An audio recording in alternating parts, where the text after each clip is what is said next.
ராஜகுமார் நிகழ்ச்சி நான் உங்ககிட்டேருந்தே தொடங்குறேன். கரூர் சம்பவம் நடந்ததுக்கு உடனேயே அருணா ஜெகதீசன் தலைமையிலான ஒரு தனிநபர் ஆணையத்தை தமிழ்நாடு அரசாங்கம் அறிவிச்சிட்டாங்க. அவங்களும் விசாரணையை கொண்டுட்டு போய் நடத்திட்டு இருக்கிறாங்க. களத்துக்கு போயிட்டாங்க. பாதிக்கப்பட்ட மக்களை சந்திக்கிறாங்க. எந்த இடத்துட்டு சம்பவம் நடந்ததோ அந்த இடத்துலையும் போய் மக்களை சந்திக்கிறாங்க. இன்னொரு பக்கம் சிபிஐ விசாரணை தான் வேணும் அப்படின்னு சொல்கிறாங்க. சதி நடந்திருக்குது அப்படின்ற ஒரு காயினேஜ் பண்ணுறாங்க. நீதிமன்றத்தை நோக்கி தாவேகா போயிருக்குது. இன்னொரு பக்கம் தனிநபர் ஆணையம் மீது நம்பிக்கை இல்லை அப்படின்ற ஒரு கருத்தை பாஜகவினுடைய மாநில முன்னாள் தலைவர் அண்ணாமலை முன்வைக்கிறார். அருணா ஜெகதீசன் ஆணையம் உண்மையை வெளிக்கொண்டு வருமா? இதில் அதுக்கு போகிறதுக்கு முன்னாடி என்னுடைய பார்வையும் நான் சொல்லிடுறேன். என்னுடைய பார்வையும் இது ஒரு நபர் கமிஷனை விட சிபிஐ என்கொயரி தான் மோஸ்ட் வாண்டடுங்கிறத நான் பதிவு பண்ணிடுறேன். ஏங்கிற காரணத்தை சொல்கிறேன். நம்ம முதல்ல ஒன் மேன் கமிட்டிக்கும் சிபிஐக்கும் உண்டான வித்தியாசத்தை புரிஞ்சுக்கணும். ஒன் மேன் கமிட்டிங்கிறது பார்த்திங்கன்னா டெம்பரவரி பாடி. சிபிஐங்கிறது பெர்மனண்ட்டாக கவர்மெண்ட்டுக்காக ஒர்க் பண்ணக்கூடியவங்க, சென்ட்ரல் கவர்மெண்ட் கீழே இருக்கக்கூடியது. அடுத்தது இன்றைக்கி இந்த ஒன் மேன் கமிட்டிங்கிறது பவர் யாருக்கிட்ட இருந்து வருதுன்னா அதை யார் கிரியேட் பண்ணுறாங்களோ அதை பேரண்ட் பாடின்னு சொல்லுவாங்க. இப்போ ஸ்டேட் கவர்மெண்ட் அதை கிரியேட் பண்ணுறாங்கன்னா அந்த ஸ்டேட் கவர்மெண்ட்டுக்கிட்ட இருக்கிறத தான் அவங்களுக்கு அந்த பவர் கிடைக்கும். அந்த ஸ்டேட் கவர்மெண்ட் என்ன கொடுக்குறாங்களோ அதுதான் அவங்களுக்கு உண்டான பவர். இதே சிபிஐ எடுத்துக்கிட்டிங்கன்னா அப்படி இல்லை. அவங்களுக்கு வானளாவிய அதிகார உச்ச வரம்பு இருக்குது. அதோட இன்னைக்கு இந்த ஒன் மேன் கமிட்டிங்கிறது எல்லாமே என்னென்னா அட்வைசரி ரோல். நீங்கள் ரெக்கமெண்டேஷன் கொடுக்கலாம். இப்போ ஒரு சட்டம் வருது, அந்த சட்டத்துக்கு ஒரு அமெண்ட்மெண்ட் ஏதாவது நம்ம ரெக்கமெண்ட் பண்ணுவோம். இப்போ உதாரணத்துக்கு பார்த்தீங்கன்னா பிஎன்எஸ் வந்துச்சு.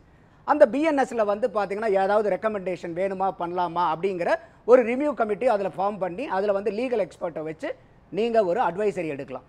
இப்போ பள்ளிக்கூடங்களில் சாதிய கொடுமைகள் இருந்துங்கிறது ஐயா நீதியரசர் சந்துருவனுடைய தலைமையில் இந்த பிரச்சனைகளை தீர்க்கறதுக்கு என்ன மாதிரி உங்களுடைய ரெக்கமெண்டேஷன்ஸ் கொடுங்க. அப்போ அந்த ரெக்கமெண்டேஷன்ஸ் வாங்கலாம்.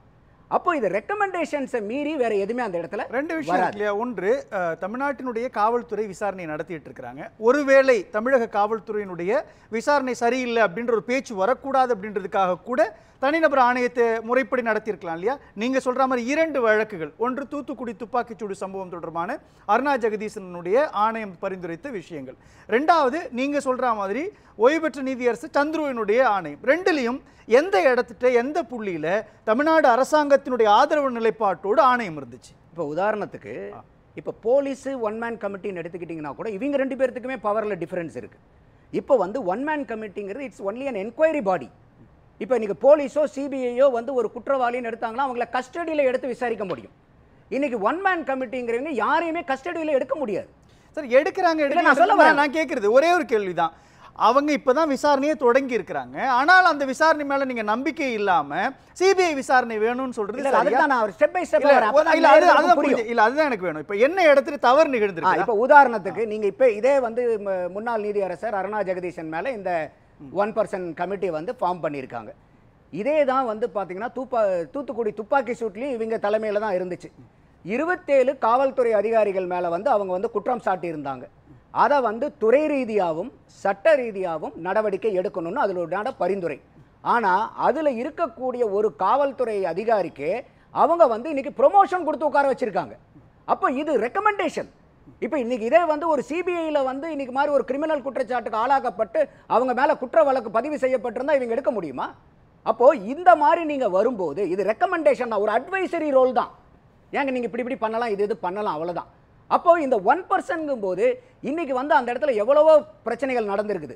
அப்போ இந்த ஒரு என்ன பிரச்சனை? நீங்க ஒண்ணு, இப்போ அருணா ஜெகதீசன் சம்பவ இடத்துக்கு போறாங்க, விசாரணை நடத்துறாங்க அப்படின்றப்போ அவங்க இந்த ஆங்கிளை பார்க்க தவறிட்டாங்க அப்படின்னு சொல்றதுதான் நியாயமான பார்வையா இருக்கும்.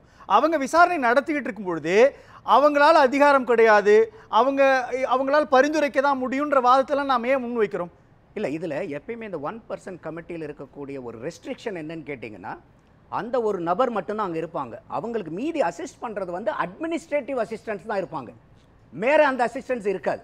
அப்போ இவங்க ஒருத்தரே அந்த இதில் இருக்கக்கூடிய ஒரு இன்வெஸ்டிகேஷன், ஏன்னா அவங்க ஜுடிஷியல்ல இருக்காங்க, அது வேற. அப்போ அவங்க சரியான பார்வையை செலுத்த தயாராக இருக்க மாட்டாங்களா? அரசுக்கு சாதகமா செயல்படுவாங்கன்றீங்களா? இல்ல, நான் அப்படி சொல்ல வரல. இப்ப அப்படி இருந்துச்சுனாக்கா இப்ப அருணா ஜெகதீசன் அவர்கள் ஏற்கனவே கொடுத்ததுல நடவடிக்கை எடுக்க சொல்லி கொடுத்திருக்காங்க. ஆனா நான் என்ன ஏற்கனவே சொன்னேன், யார் இந்த கமிஷனை ஃபார்ம் பண்றாங்களோ அவங்க கிட்ட இருந்து தான் அந்த அதிகாரம் கிடைக்கப்பெறும். அவங்க கொடுக்கிற அதிகாரம் மட்டும்தான். இவங்களுக்கு வெறும் அறிவுறுத்தல், ரெக்கமெண்டேஷன், அட்வைசரி ரோல் தான். அப்ப இந்த இடத்துல அந்த காவல்துறை அதிகாரிக்கு வந்து குற்றச்சாட்டு பண்ணியிருக்காங்க, துறை ரீதியா நடவடிக்கை எடுக்கணும், சட்ட ரீதியா நடவடிக்கை எடுக்கணும்னு. அதையெல்லாம் புறந்தள்ளிட்டு ப்ரொமோஷன் கொடுத்திருக்கிறீங்களே. அப்ப இதே வந்து ஒரு சிபிஐ என்கொயரியில் இந்த மாதிரி வந்து பண்ண முடியுமா? முடியாது. இப்போ சிபிஐ வழக்கு எத்தனை இடத்துல நடந்திருக்குது? எல்லாத்துலயும் தீர்வு கிடைச்சிருதா? சிபிஐனுடைய கன்விக்ஷன் ரேட் 75%. இல்லை எத்தனை வழக்கு? இல்லை அதான் கேட்குறேன். இப்போ சிபிஐயே எத்தனை கேஸ் எடுத்திருக்கிறாங்க? முன்னாள் அமைச்சர்கள் மீதான வழக்கு எடுத்திருக்கிறாங்க. தமிழ்நாட்டில் எவ்வளோ வழக்கு சிபிஐ வசம் ஒப்படைக்கப்பட்டிருக்கிறது. எல்லாத்துக்கும் தீர்வு கிடைச்சதா? அப்போ அந்த தீர்வை பேசாத பொழுது அருணா ஜெகதீசனுடைய தீர்வு மட்டும் நம்ம எப்படி நியாயப்படுத்த என்ன முடியும்? காரணம் அப்படின்னு கேட்டீங்கன்னா, இங்க வந்து அவங்க வந்து ஒரு சதி திட்டம்ங்கிற வார்த்தையை வந்து தாவேக்கால இருக்கிறவங்க சொல்றாங்க. இது வந்து பாத்தீங்கன்னா இது வந்து ஒரு ஸ்ட்ரக்சர்டு கிரைம் நடந்திருக்கு அப்படின்னு சொல்லும்போது இது ஒரு பர்சன் கமிட்டி என்கொயரி பண்ற அளவுக்கு அந்த லீகல் இது அதாவது வந்து அந்த நிட்டிகிரிட்டிஸ் கிடைக்காது. அப்ப நீங்க பல பேர்த்த வந்து அந்த இடத்துல வந்து நீங்க கஸ்டடி எடுக்க வேண்டியது வரும். நீங்க ஒரு நபரை கூட இப்ப உதாரணத்துக்கு வந்து அந்த இடத்துல ரவுடி பசங்க பூந்திருக்காங்கன்னே வச்சுக்கோங்களேன், அவங்கள கூப்பிட்டு என்னப்பா என்ன பண்ணீங்க ஏது பண்ணீங்கன்னு நீங்க என்கொயரி தான் பண்ண முடியும், கஸ்டடியில் எடுத்து விசாரிக்க முடியாது. காவல்துறையில் இருக்கீங்களா என்ன சொல்றாங்க, ஏங்க கஸ்டடியில் எடுத்து விசாரிச்சாதாங்க உண்மை வரும்னு சொல்றாங்களா இல்லையா? இல்ல அவங்க வந்து காவல்துறை வந்து கூப்பிட்டு மட்டும் விசாரிச்சு மட்டும் அனுப்பிச்சிருவாங்க அப்படின்னாக்கா எங்கேயாவது வந்து இன்னைக்கு வந்து போலீஸ்க்கு கன்விக்ஷன் ரேட் கிடைக்குமா? அப்போ இந்த மாதிரி சூழ்நிலையில நிறைய கைகள் வந்து அந்த 1% கமிட்டிக்கு கட்டப்பட்டிருக்குது. அவங்களுக்கு பவர்ஸ் இல்ல. அப்படி இருக்கும்போது அதான் நீங்க ஸ்டேட் கவர்மெண்ட்ல இருந்து தான் அந்த பவரை நீங்க எடுக்க முடியும். அந்த ஸ்டேட் கவர்மெண்ட் என்ன கொடுக்குறாங்களோ அதுதான். ஆனா சிபிஐங்கிறது அப்படி இல்லை. சிபிஐல வந்து இன்னைக்கு ஒரு ஃபைண்டிங்ஸ் வருதுன்னு வச்சுக்கோங்க. இந்த ஃபைண்டிங்ஸை வந்து இன்னைக்கு மாநில அரசாங்கம் வந்து நடவடிக்கை இப்போ கமிஷன் கொடுக்கறது வந்து இன்னைக்கு நடவடிக்கை எடுக்கல, யாரும் கேள்வி கேட்க முடியாது. ஆனா இதே வந்து சிபிஐ வந்து ஒரு ப்ராப்ளம் வந்து அதனால ஒரு எஸ்டாப்ளிஷ் பண்றாங்கன்னு வச்சுக்கோங்க ப்ராப்ளத்தை, மாநில அரசாங்கம் அந்த நடவடிக்கை எடுக்க தவறினாலும் அதுக்கு மேல யார் இருக்கா? இல்லை இப்போ இந்த வழக்கை எடுத்துட்டாலும் கூட இந்த வழக்கில் பல சந்தேகங்கள் எழுப்பப்படுது. ஏன் உடனடியாக நள்ளிரவுக்குள்ளேயே பிரேத பரிசோதனை செஞ்சாங்க? நள்ளிரவில் பிரேத பரிசோதனை செய்யலாமா அப்படின்றது. இன்னொன்று, சம்பவம் நடந்த இடத்துட்டு அருணா ஜெகதீசன் கமிஷன் போகும்பொழுது அங்கு பேசின அல்லது பொதுமக்கள் போர்வையில் பேசின நபர்கள் திமுகவினுடைய கரூர் மாவட்டத்தினுடைய 28வது வார்டு உறுப்பினர் அப்படின்ற ஒரு பேச்சு எழுது. விஜயனுடைய வீட்டின் முன்பாக மாணவர் அமைப்பினர்னு போராட்டம் நடத்தக்கூடியவர்களுக்கும் அவர் புகைப்படம்ன்றது முதலமைச்சர் ஸ்டாலினோடையும் உதயநிதியோடையும் சம்பந்தப்படுத்தப்பட்டிருக்கு. அப்போ இந்த ஆங்கிள் எல்லாம் அருணா ஜெகதீசனுடைய ஆணையம் பார்க்க தவறுமா? அவங்க பார்ப்பாங்க, அவங்களுக்கு விசாரிக்கிறதுக்கு அதிகாரம் கிடைக்காது, பவர் கிடைக்காது. ஏன்னா அந்த பவரை நீங்க எங்கிருந்து எடுக்கிறீங்க? உங்களுக்கு பவர் எந்த டிரான்ஸ்ஃபார்ம்ல இருந்து வருது? ஸ்டேட் கவர்மெண்ட்ங்கிற டிரான்ஸ்ஃபார்ம்ல இருந்து வருது. உங்களை யார் அப்பாயின்மெண்ட் பண்றா? முதல்வர் அப்பாயின்மெண்ட் பண்றாரு. அப்ப நீங்க சொல்ற மாதிரி அந்த நபர்கள் எல்லாம் முதல்வர்களுக்கு அந்த கட்சிக்கு ஆளுங்கட்சிக்கு வேண்டப்பட்ட ஆட்கள் தான். அவங்க மேலே நடவடிக்கை எடுக்கிறதுக்கு எப்படி மாநில அரசாங்கம் ஒத்துக்கும்? சரி, நான் இப்படி கேட்கிறேன். சிபிஐ கிட்ட போய் உங்க பாஷா பலிக்குமா? ஒரு நிமிஷம், சிபிஐ கிட்ட ஒப்படைக்கிறீங்க, ஆணையம் மாநில அரசால் நிர்வகிக்கப்படுது, கொடுக்கப்படுது. சிபிஐ மத்திய அரசால் தான் கொடுக்கப்படும். ஏற்கனவே திமுகவுக்கு எதிரான நிலைப்பாடுல மத்திய அரசு இருக்கும்போது மத்திய அரசினுடைய புலனாய்வு அமைப்பான சிபிஐ எப்படி நடுநிலையோடு செயல்படும் நினைக்கிறீங்க? இது அருமையான கேள்வி. என்னன்னா இப்ப என்ன பிரச்சனைனா, தமிழ்நாட்டில் இருக்கக்கூடிய டிவிகே பார்ட்டிக்கும் இன்னைக்கு அரசாங்கத்தில் இருக்கக்கூடிய திராவிட முன்னேற்ற கழகத்தினுடைய அரசுல முன்னாள் அமைச்சராக இருந்த சட்டமன்ற உறுப்பினராக இருக்கக்கூடிய செந்தில் பாலாஜியை தான் அவங்க குற்றச்சாட்டு வைக்கிறாங்க. அப்போ நீங்க ஒரு ஆளும் கட்சியில் இன்னைக்கே திமுக என்ன சொல்றாங்க, எல்லார்த்த விடவும் பவர்ஃபுல்லான ஆள் யாருன்றாங்க, செந்தில் பாலாஜின்றாங்க.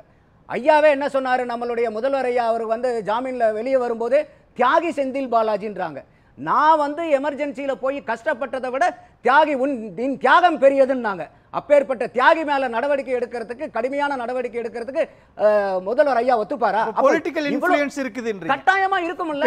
அப்போ இந்த மாதிரி எல்லாம் இருக்கும்போது இதுல இருந்து, ஏன்னா இப்ப இன்னைக்கு வந்து ஒரு மத்திய அரசாங்கம் போது அவங்களுக்கு இது இருக்கு. அப்போ தமிழக வெற்றி கழகத்துக்கும் திராவிட முன்னேற்ற கழகத்துக்கும் அவங்க இவங்க மேலதான் குற்றச்சாட்டு சொல்றாங்க. அப்ப குற்றச்சாட்டு யாரு மேல இருக்குதோ, ஒரு பாயிண்ட் மட்டும், யாரு மேல குற்றச்சாட்டு இருக்குதோ அவங்களே அந்த குற்றச்சாட்டை விசாரிக்கணுங்கிறது எந்த வகையில்